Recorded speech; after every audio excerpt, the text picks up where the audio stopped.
Good morning. So I'm down by the river today, the Mersey. This is one of my super favourite places to come during the day to get some air and some sky and to ground my feet and to laugh at funny dogs and to get some work done. I've come down here in my van. So today I want to focus on one of the biggest problems that humanity has, and in my experience, I think the fact that we avoid feeling emotion is literally one of the worst things that we can do. Put your hand up if you avoid feeling emotion. I still do it. Obviously I've built my life on feeling emotion, and that is actually very good for you. So probably I would imagine everybody who's watching this actually has things in your life that are stuck on a loop that just keep coming back round, and you're like, what the fuck do I have to do to move that thing on? How do I resolve this situation? So it might be like a repeating argument with your partner or with a friend. It might be just continual pressure from work that never gets resolved. Whatever that thing is for you, it's because that situation, there's unseen information there that you haven't yet retrieved that is going to be responsible for you healing that thing and to stop that thing happening. So the things that seem to be stuck on a loop for you that you can't seem to shift are the things that you're pushing away. So when we have strong emotion, usually strong negative emotion, we don't want to go there because something feels sad, or it feels shocking, or it feels embarrassing, or it might mean that we'd have to have a difficult conversation, or we might even have to change our life in some way, which change is most people's biggest fear. But it's okay to be scared. The thing is, if we avoid the feeling, which we often do by smoking the fags or the weed or the drinking the booze, getting the addictions, eating the food, doing all that stuff, we know it doesn't make us happy, and we just keep avoiding that thing. And when you avoid, what you resist persists. So the thing that you're avoiding does keep coming back round, and it's bigger each time. So what can we do? The first thing you need to do is know that it's 100% your body and your subconscious mind trying to get you out of the loop. This is how you step out. You look, you listen, you sense, you feel, you acknowledge, you let yourself be where you are. You don't try to be any different to how you are. Even if you're having a nervous breakdown, you don't try to be any different, because as soon as you let yourself be where you are, that's when you start to actually resolve that problem. It might sound a bit bonkers, people are kind of like, really, the thing that I'm most scared of, you want me to look at that? You want me to re-traumatize myself? Well, that's not what happens with energy work. If you go and have mainstream therapy, depending on who your therapist is, sometimes you might actually be challenged on your emotion. Now that is one of the worst things that anyone can do to you, is to challenge you on your emotion. How you feel is how you feel. Full stop. Right there. And there are a lot of mental health professionals who really believe that that's how people get better, to be challenged on their emotion, to go, oh, silly me, fancy being angry about that abuse. So part of my own trauma patterning is, I grew up not being allowed to react So in our energy systems, a lot of us have,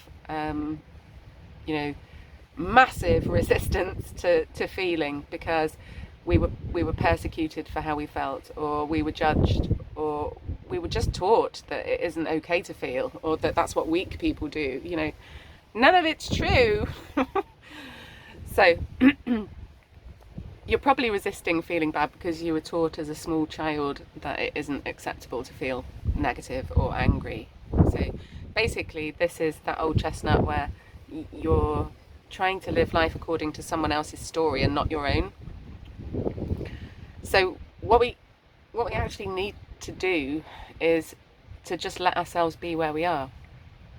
And once you drop into that, the relief of stopping the fight with yourself, and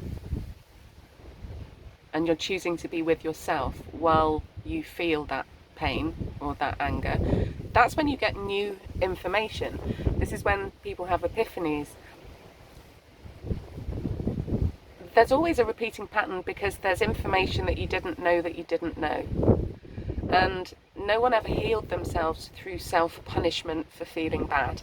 Like, it doesn't work. It doesn't work. It just doesn't work. So if you're constantly avoiding feeling,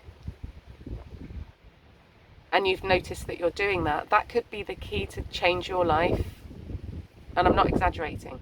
As soon as I started to feel my feelings and realise that's what I needed to do, because I'd kind of like, in my life, I'd only gone so far in the feeling, and then I kind of like inhaled all the feelings. It was like, nope, I can't tell this person, I can't show that person, I can't be who I am. I've got to like store it all kind of like somewhere in my body, or like, some families have a hoover.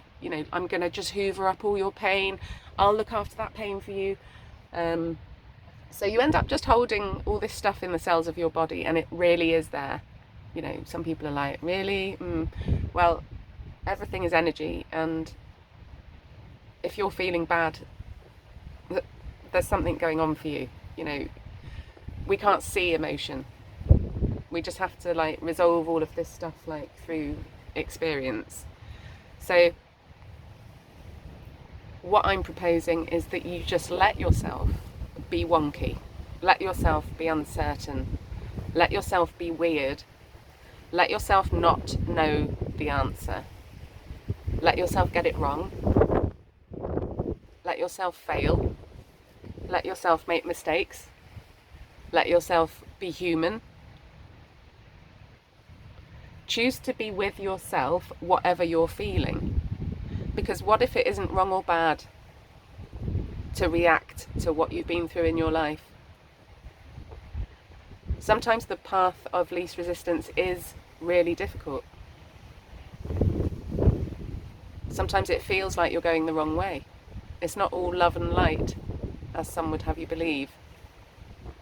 But what you've got to do is be with yourself, sit with yourself, allow yourself to go into the feeling. So the thing that you normally wouldn't look at, why does my wife hate me?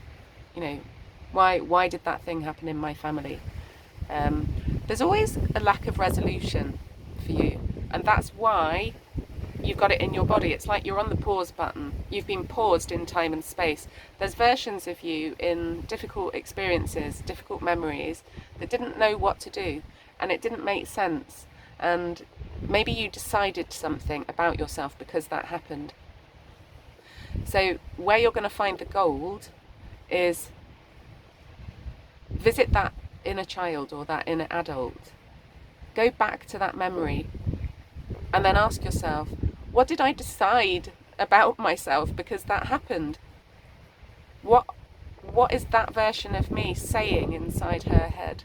What's she saying to herself while that's going on?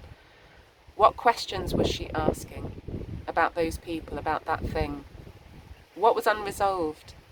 Because something was unresolved. Otherwise, you wouldn't be getting the repeating pattern. The repeating pattern is happening for you. It's happening for you. It's not coming to completely screw you up. It's happening for you. So I'll quite often have people with PTSD who have flashbacks, notably ex-military, will crop up with those kind of experiences that they're having kind of like several times a day. So what if that flashback that's coming, and you know, flashbacks, they feel like they're real, like there's sensory everything there, sometimes physical pain, like visual everything. So what if that's coming so that that person looks, and the function of that flashback is the body lovingly going, look at this, look at this, look at this. Now, when my clients do look at this, and you know, sometimes it's taken them 30 years to look. When we look, we also listen, and we sense, and we feel, and we notice, and we ask questions, and we look at all the other people involved. We look at the situation, and I use tapping and other techniques. You get the information that you need. You get like the piece of the puzzle that you haven't got. Because really, like, human beings can get through anything. It isn't what happens to us that causes the problem, it's what we make it mean. So literally, life-changing information is being held in your body. And in my experience, if you just go there, you get through it and you come out the other side and you've got a whole new life. Or you could take the pharmaceuticals and bury it forever.